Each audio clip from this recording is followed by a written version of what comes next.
Hello बच्चों, कैसे हैं आप सब लोग। स्वागत है आप सबका अपने YouTube चैनल पांडे ट्यूटोरियल पर। बेटा आज हम आप लोगों को क्लास 10th और class 12th high school and intermediate में आर्टिकल जो पूछा जाता है, ऐसे जो पूछा जाता है, हाई स्कूल में 6 नंबर के और इंटरमीडिएट में 12th में जो है 10 नंबर के क्वेश्चन पूछे जाते हैं।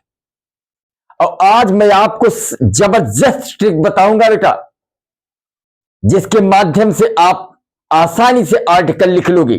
थोड़ा सा आपने ध्यान दे दिया तो आप निश्चित रूप से आर्टिकल में नंबर लेने में किसी प्रकार की आपको कोई दिक्कत नहीं होगा। पूरे के पूरे नंबर आप आर्टिकल में उठा सकते हैं। केवल आपको कुछ बिंदुओं पर ध्यान देना होगा। जैसे जब भी आर्टिकल लिखे बेटा, छोटे छोटे वाक्यों में लिखें, सरल शब्दों में लिखें, हेडिंग डाल के लिखें या पैरावाइज लिखें। और आर्टिकल लिखते समय पंक्चुएशन का भी प्रयोग जरूर करें। और जितना मानक दिया हो उतना ही आप आर्टिकल लिखें। हाई स्कूल में जैसे आता है कि write an article on the importance of talking, यहां कोई भी टॉपिक हो सकता है। जैसे यहां पे लिखा है टॉकिंग रेगुलर एक्सरसाइज, यहां पर कोई और टॉपिक हो सकता है कि write an article on your father, your mother, your teacher and importance of education, या write an article on save environment. कुछ भी टॉपिक यहां हो सकता है। 80 से यानी 80 to 100 वर्ड्स, 80 से 100 शब्द लिखने होते हैं बेटा। जैसा कि आपका देखिए यूपी बोर्ड का हाई स्कूल का पेपर है, देख रहे हैं। इसमें आपका जो है सेक्शन बी में बेटा, सेक्शन बी में आपका एक क्वेश्चन नंबर देखिए 3, क्वेश्चन नंबर 3। और कभी कभी जो है क्वेश्चन नंबर 23 रहता है, अगर क्रम से पूछा जाता है क्वेश्चन नंबर 23। तो आपका जो है देखिए ये पेपर है आपका। इस पेपर में सेक्शन ए जो होता है ये 20 नंबर बहुविकल्पी प्रश्न होते हैं।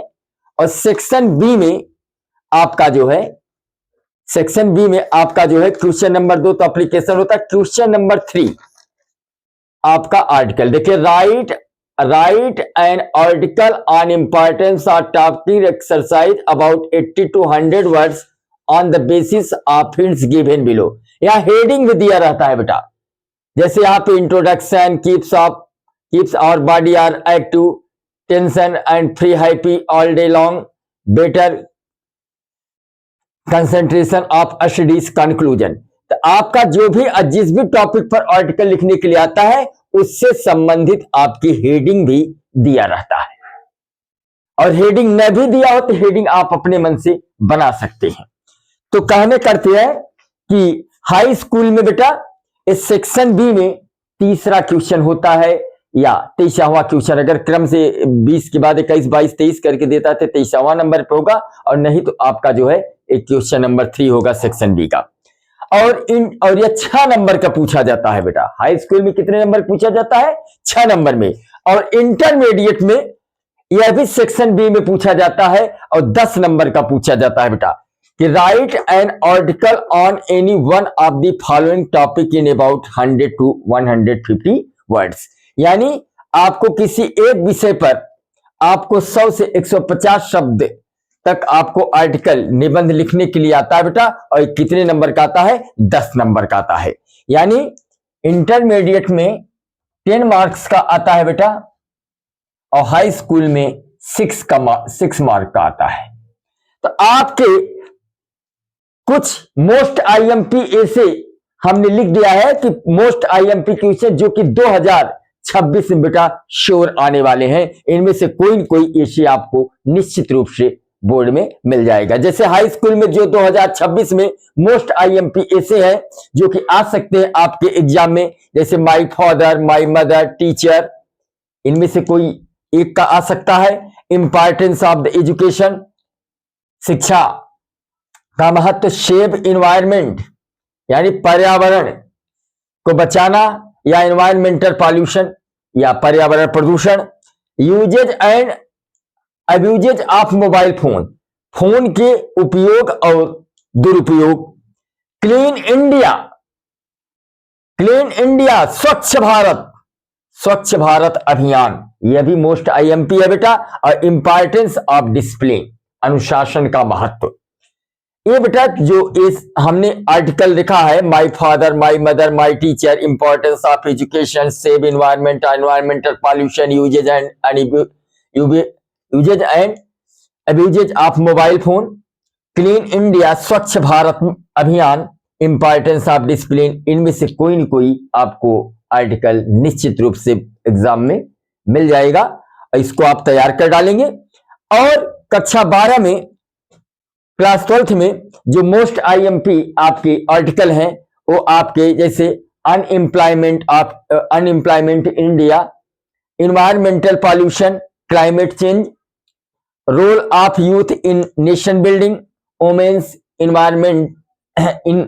एम्पावरमेंट इन इंडिया, यानी अनएम्प्लॉयमेंट इंडिया, भारत में बेरोजगारी की समस्या, एनवायरमेंटल पॉल्यूशन, पर्यावरण प्रदूषण, climate change, role of youth in nation building, राष्ट्र निर्माण में नवयुवकों का योगदान, वुमेन्स एम्पावरमेंट इन इंडिया, महिला सशक्तिकरण, science and technology in modern life. ये आपके मैंने मोस्ट आईएमपी आर्टिकल हैं, ऐसे हैं जो कि यूपी बोर्ड क्लास 12 2026 में इनमें से कोई न कोई आपको 100% बेटा मिल जाएगा। तो मैं आपको बताता हूं कि आर्टिकल लिखा कैसे जाता है, आर्टिकल लिखने का तरीका क्या है। सबसे पहले बेटा आपको जैसे आपको लिखना है, आर्टिकल लिखना है, जैसे मान लीजिए आपको एक ले लीजिए माय फादर, जैसे माय फादर आपको जो है आर्टिकल लिखना है, निबंध लिखना है, तो आप कुछ पॉइंट को अपने दिमाग में बैठा लें। जैसे आप जानते हैं कि दो हेडिंग तो कॉमन होती है, किसी भी प्रकार की कोई आर्टिकल हम लिखेंगे उसमें दो हेडिंग कॉमन होती है, एक इंट्रोडक्शन और एक कंक्लूजन, और इसके बीच के कुछ पॉइंट आप अपने मन से बना सकते हैं। जैसे माय फादर पर आपको आर्टिकल लिखना है, निबंध लिखना है, तो पहली हेडिंग आपने रखा इंट्रोडक्शन। इंट्रोडक्शन में आप क्या लिखेंगे कि पिता, संसार में पिता जो होता है वह आकाश से भी ऊंचा होता है, यानी पिता का स्थान इस संसार में क्या होता है, आकाश से भी ऊंचा होता है, यानी the place of father in the world higher than sky. इसलिए मेरे पिता हमारे लिए पूजनीय है। So my father is visible, यानी आप कह ले सकते हैं कि मेरे पिता पूजनीय है, ईश्वर के समान है, हमारे लिए ईश्वर के समान है। आप इंट्रोडक्शन में अपने पिता का नाम लिख सकते हैं कि the name of my father, the name of my father mister Ram Prasad, कुछ भी आप नाम ले लीजिए। उसके बाद आप जो है लिख सकते हैं उनका क्वालिफिकेशन कितना है, किस परिवार से संबंध रखते हैं। My father belongs to a formal family, मेरे पिता एक सामान्य परिवार से संबंध रखते हैं। He is well educated person, वे पढ़े लिखे व्यक्ति हैं। उसके बाद नेक्स्ट हेडिंग बना लीजिए जैसे हिज ड्रेस, कि वे पहनते क्या, उनका पोशाक कैसा है। My father's dress is very simple, मेरे पिता का जो पोशाक है बहुत ही साधारण है। Sometimes he wears dhoti and kurta, कभी कभी वे धोती कुर्ता पहनते हैं। इन विंटर सीजन, जाड़े के समय में he wears coat pant and jacket, और जाड़े के दिनों में क्या कहते हैं, वे कोट पैंट और जैकेट भी पहनते हैं। अगला आप हेडिंग बना लीजिए हिज नेचर, उनका स्वभाव कैसा है। My father's nature is very simple very fine, मेरे पिता का जो नेचर है वो बहुत ही साधारण है, वह कभी भी किसी से झगड़ा नहीं करते, वे हमेशा अपने पड़ोसियों से अच्छे संबंध रखते हैं। He never cruel to his neighbours, he always to good behaviour of the his neighbours, वह हमेशा अपने पड़ोसियों से अच्छे व्यवहार रखते हैं। He always help to poor person, वे हमेशा गरीबों की मदद करते हैं। ये आप सब बना के लिख सकते हैं। उसके बाद नेक्स्ट पॉइंट है हिज डेली रूटीन, उनकी प्रतिदिन की दिनचर्या क्या है। यानी आप इसमें लिखिए, हमारे पिताजी हर रोज सुबह उठते हैं, स्नान करते हैं, ईश्वर की पूजा करते हैं, खेत में जाते हैं, काम करते हैं, जो भी आपके पिता करते हैं, जो भी आप घर पे देखते हैं, आप उसी को लिख डालिए। My fathers get up early in the morning and he bath and worship to the god and he went to the and he goes to field and working, वो खेत में जाते हैं, काम करते हैं ना। तो आप कुछ भी जो भी वो करते हो आप लिखिए। उसके बाद नेक्स्ट पॉइंट है हिज क्वालिटी, उनके अंदर गुण क्या है, पिताजी के अंदर गुण क्या है, तो आप लिखिए आपके पिताजी के अंदर जो गुण है। मेरे पिताजी बहुत सरल स्वभाव के हैं, my father's temper is very fine, वे बहुत ही अच्छा स्वभाव है, बहुत अच्छा है। He always help to the helpless person, वह हमेशा असहायों की मदद करते हैं। He always to treat us, वे हमें अच्छी तरह हमारी देखभाल भी करते हैं। He never angry on me, वह मेरे ऊपर कभी क्रोधित नहीं होते। ही ऑलवेज सजेशन गुड, वे हमेशा हमें अच्छी सलाह देते हैं। तो आप वो सब उनके क्वालिटी को आप लिखिए। उसके बाद कंक्लूजन, निचोड़ में आप कह सकते हैं मेरे पिता हमारे लिए ईश्वर से भी बढ़ के हैं। My father who is greater than God, और his dress, his nature, his daily routine and his quality is very fine।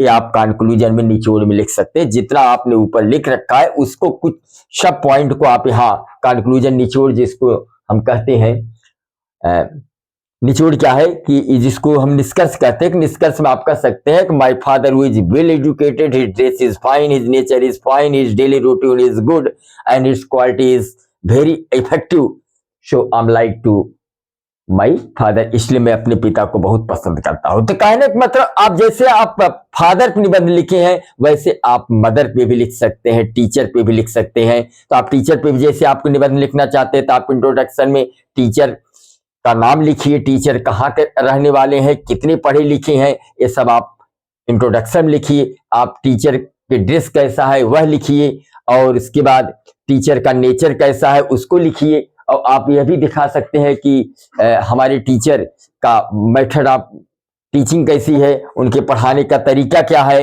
His daily routine, उनके डेली की रूटीन क्या है, हिज क्वालिटीज कैलकुलेट। आप यह जो हेडिंग है इस सब के सब heading, introduction, his dress, his nature, his daily routine, his quality. अब हम क्लास 12 के बच्चों के लिए बता रहे हैं कि वे जो है कैसे जो है आर्टिकल को लिखें। क्लास 12 में हेडिंग नहीं दिया रहता बेटा, पॉइंट नहीं दिए रहते, आपको पॉइंट अपने मन से बनाने होते हैं। तो आप जो है आपका जो आर्टिकल आता है कि write an article on any one of the following topic in about 100 to 150 words, 100 से 150 वर्ड में आपको आर्टिकल लिखना है। और इसमें कोई टॉपिक नहीं दिया रहता, मतलब कोई हेडिंग नहीं दिया रहता बेटा, और इसमें आपको अपने मन से लिखना होता है। और जो मोस्ट आईएमपी आर्टिकल है हमने आपको बताया, unemployment India, environmental pollution, role of youth in nation building, women empowerment in India, science and technology in modern life. 5 मैंने आपको जो है आर्टिकल दे रखा है, और ये 5 आर्टिकल आपके मोस्ट आईएमपी एग्जाम में आ सकते हैं। आपको आर्टिकल लिखते समय कुछ पॉइंट का आपको ध्यान देना है कि आप 2 हेडिंग तो आप अपने दिमाग में बैठा लीजिए। एक आप इंट्रोडक्शन,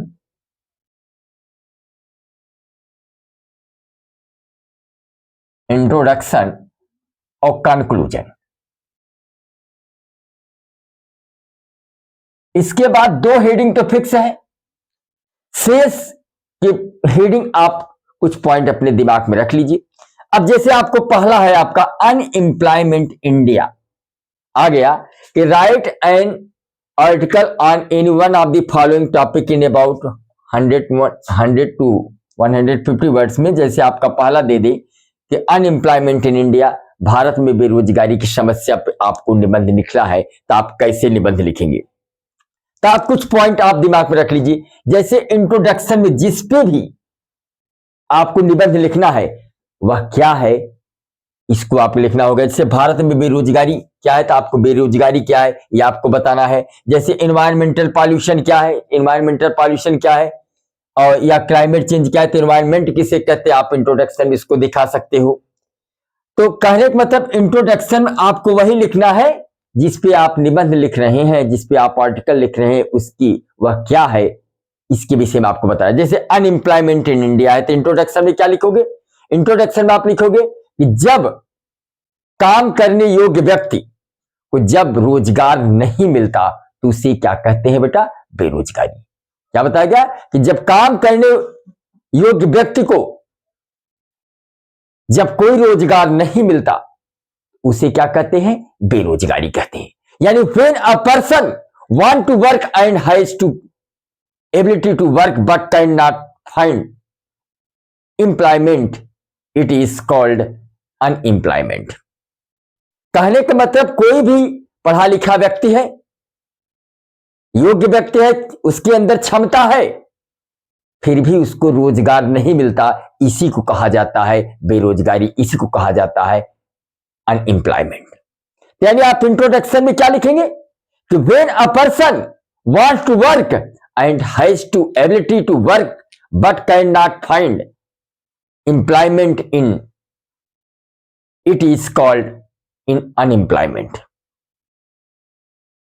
तो यह आप क्या लिखेंगे, इंट्रोडक्शन में लिखेंगे। और कुछ पॉइंट जो शेष के कुछ पॉइंट हैं, जैसे कुछ पॉइंट आप बना लीजिए कि जैसे unemployment means lack of job opportunity,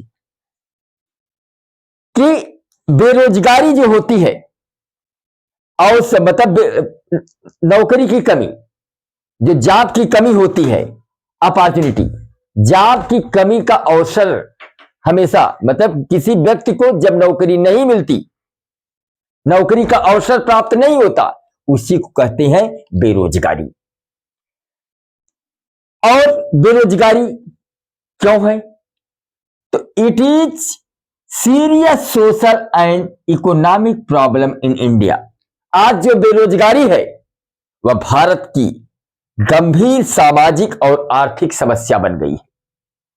Bharat में जो बेरोजगारी है वह गंभीर जो है, यानी serious social and economic problem. आज भारत में जो बेरोजगारी है बेटा, वह सबसे गंभीर सामाजिक और आर्थिक समस्या बन गई है। यानी भारत में बेरोजगारी बढ़ती चली जा रही है, जिसके कारण हर व्यक्ति को सामाजिक और आर्थिक समस्याओं का सामना करना पड़ रहा है। नेक्स्ट पॉइंट जिसे हम कह लें कि rapid population growth increase unemployment, कि भारत में तीव्र गति से जो जनसंख्या बढ़ रही है, यह भी बेरोजगारी की सबसे बहुत बड़ी समस्या है बेटा। कि आज जो है हम दो हमारे 10, जबकि क्या है, हम दो हमारे 2, अभी कोई पालन करने वाला नहीं, हम दो हमारे 10। यानी कहने मतलब कि जब जनसंख्या वृद्धि होगी तो बेरोजगारी बढ़ेगी। इसलिए अगर बेरोजगारी की समस्या को कम करनी है तो जनसंख्या वृद्धि पर रोक लगाना जरूरी है। नेक्स्ट पॉइंट है बेटा, lack of education and skill is major cases, कि आज बेरोजगारी की जो सबसे बड़ी दिक्कत है, बेरोजगारी की जो समस्या है वह लैक ऑफ एजुकेशन मानी शिक्षा की कमी, एंड स्किल कौशल, यानी शिक्षा और कौशल की कमी के कारण भी बेरोजगारी बढ़ रही है। हमारे देश में बहुत से लोग ऐसे हैं जो कि आर्थिक तंगी को झेल रहे हैं, गरीबी है, उनके पास नौकरी नहीं है, तो वे अपने बच्चों को पढ़ा नहीं पाते। ऐसे बच्चे क्या होते हैं, बेरोजगार हो जाते हैं, और उनको कौशल का भी शिक्षा प्राप्त नहीं होता, जिसके कारण वे सरकारी नौकरी नहीं कर पाते, तो वे प्राइवेट नौकरी भी नहीं कर पाते। स्वयं अगर कौशल उनके अंदर होता, स्किलफुल होता, तो कोई दूसरा काम व्यवसाय कर लेते, लेकिन उसको भी वे नहीं कर पाए। तो बेरोजगारी की एक प्रॉब्लम यह भी है कि एजुकेशन, लैक ऑफ एजुकेशन में शिक्षा की कमी एंड स्किल, शिक्षा और कौशल की कमी भी बेरोजगारी के कारणों में सबसे बड़ा कारण है। नेक्स्ट पॉइंट आप कह सकते हैं कि rural areas face seasonal unemployment. आज ग्रामीण क्षेत्रों में मौसमी बेरोजगारी बढ़ती चली जा रही है। बेरोजगारी आज भारत में गांव में जो मौसमी बेरोजगारी पाई जाती है, उसका कारण है बेटा कि जैसे गांव में है, गांव में हर समय जो है आपको काम नहीं मिलता। कुछ महीनों आपको काम करने के लिए मिलते हैं, कुछ महीने काम नहीं मिलते। जैसे गेहूं का कटाई के समय है, उस समय काम मिल जाएगा, लेकिन जिस समय काम गेहूं के कटाई के समय नहीं, उस समय काम नहीं मिलेगा। तो यानी कुछ मतलब कि गांव में रोजगार मिलते हैं वो हर महीने, बारहों महीने नहीं मिलते, कुछ ही महीने उनको काम करने के लिए मिलता है। तो आप कह सकते हैं कि rural areas face seasonal unemployment because in village properly 12th month has not got a work. मतलब बारहों महीने काम करने को नहीं मिलता। नेक्स्ट पॉइंट है आपका बेटा कि educated youth also suffer from the joblessness. आज पढ़े लिखे लोग भी नौकरी की समस्याओं से जूझ रहे हैं, क्योंकि इसका कारण यह है कि जब अत्यधिक पॉपुलेशन इंक्रीज हो रही है, पॉपुलेशन इंक्रीज होगी तो सरकार कितने लोगों को नौकरी देगी। तो पॉपुलेशन अगर कंट्रोल किया जाए तो पढ़े लिखे लोगों को सर्विस जरूर मिलेगी। नेक्स्ट पॉइंट है poverty and frustration increase due to the unemployment. आज बेरोजगारी के चलते लोगों में भुखमरी और निराशा बढ़ती चली जा रही है। यानी अगर भुखमरी और निराशा को कम करना है तो भारत में बेरोजगारी की समस्या को दूर करना होगा, और ये सबसे बड़ा समस्या है। It is leads to crime and social unrest. और जब बेरोजगारी बढ़ेगी तो क्राइम, अपराध बढ़ेगा, सामाजिक अशांति फैलेगी। जब नौकरी नहीं मिलेगी, बेरोजगारी होगी, तो लोग क्या करेंगे? क्राइम करेंगे, मर्डर करेंगे, छिनैती करेंगे, डकैती करेंगे, चोरी करेंगे और समाज में अशांति फैलाएंगे। Next point, government scheme help reduce unemployment. आज जो है सरकार जो है भारत में बेरोजगारी को कम करने के लिए अनेक योजनाएं चला रही है, अनेक कौशल जो है स्किल को डेवलप करने के लिए अनेक जो है योजनाएं चला रही है।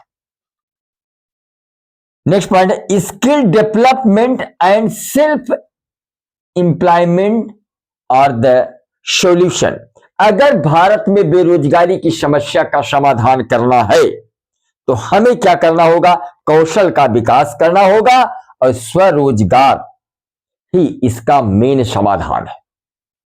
अगर स्वरोजगार और डेवलपमेंट, स्किल डेवलपमेंट आप अगर सरकार जो है यानी कह लीजिए कि skill development and self employment, आप कह सकते हैं कौशल विकास और स्वरोजगार ही बेरोजगारी को खत्म करने का एकमात्र सोर्स है और साधन है।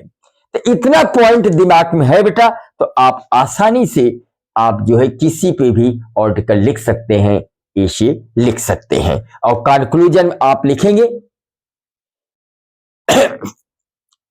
if you wanted to finish the unemployment in India, we have always to skill development and self-employment are the main solution to finish the unemployment in India। Bharat में अगर बेरोजगारी की समस्या को खत्म करनी है तो सरकार को कौशल विकास और स्वरोजगार पर विशेष ध्यान देना होगा, शिक्षा पर विशेष ध्यान देना होगा और बेरोजगारों को नौकरी देना होगा। तभी जो अगर भारत में बेरोजगारी की समस्या को जड़ से समाप्त किया जा सकता है। चलिए इसका आप स्क्रीनशॉट ले लीजिए।